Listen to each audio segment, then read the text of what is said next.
Stop scrolling for a moment, because what I'm about to share is one of the most profound teachings hidden inside the Egyptian Book of the Dead, and it may completely change the way you understand transformation, the soul, and what the ancients believed about consciousness.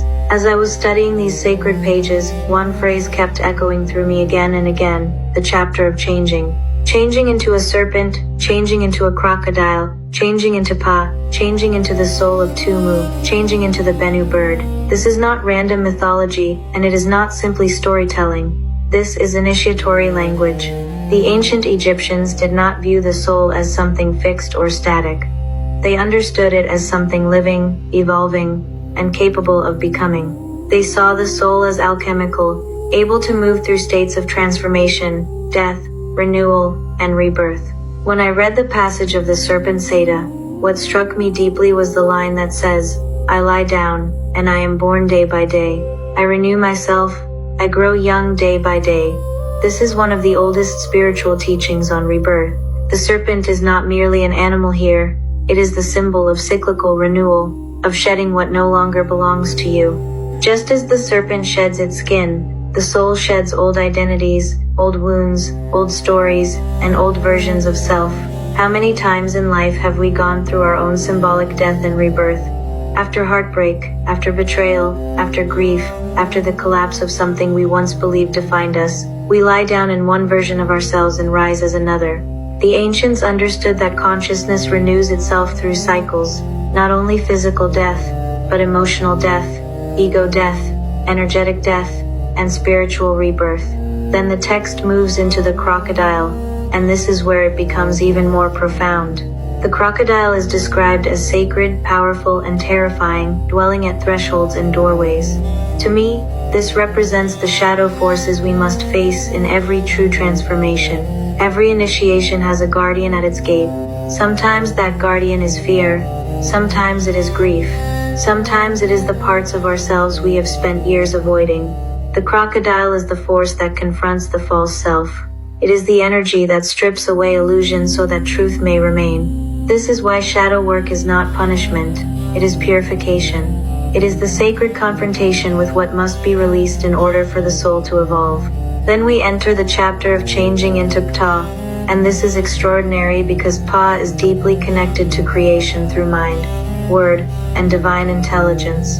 This tells us that transformation is not only emotional or symbolic, but creative.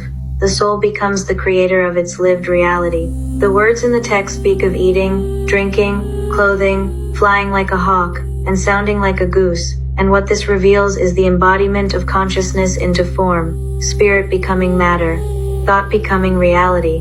This is deeply aligned with the Hermetic understanding that what exists in consciousness eventually clothes itself in lived experience. What we hold, believe, repeat, and energize begins to manifest in the visible world. Then comes one of the most mystical parts, the changing into the soul of Tumu, where the text says, "I am Ra who comes forth from Nu." This is cosmic symbolism at its finest. Nu represents the primordial waters, the great unformed source, the cosmic abyss from which creation emerges. To come forth from Nu is to emerge from the void into consciousness, from darkness into light, from formlessness into identity. This is the soul remembering its origin. This is why awakening often feels like remembrance rather than something entirely new. It feels ancient, familiar, as though something buried deep within us has been stirred awake.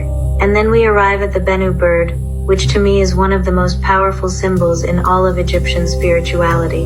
The Bennu is the archetype that later became associated with the phoenix, the bird of resurrection and return.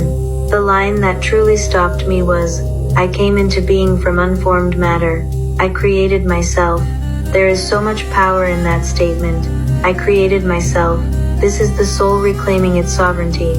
This is not victim consciousness. This is creative consciousness. The Bennu teaches us that even through destruction, even through collapse, the soul carries within it the power to rise again. Every loss, every ending, every fire becomes the ashes from which a new self emerges. This is why so many of us resonate so deeply with the phoenix archetype, because true awakening often requires the burning away of everything false before truth can rise. What I find most profound in these teachings is that they are not only about the afterlife, They are teachings for this life. The serpent teaches renewal. The crocodile teaches shadow confrontation. Ta teaches conscious creation. Timu teaches remembrance of divine origin. And the Bennu teaches resurrection. These are living archetypes of the human soul's journey through transformation. The ancients encoded psychological and spiritual truths into sacred symbols that still speak to us now. So I want to ask you, where are you right now on your path? Are you shedding like the serpent, facing your shadows like the crocodile, manifesting through conscious thought like Ta, remembering your origin like Timu, or rising from the ashes like the Bennu? Sometimes what feels like collapse is actually initiation. Sometimes what feels like the ending of everything is the soul remembering what it truly is.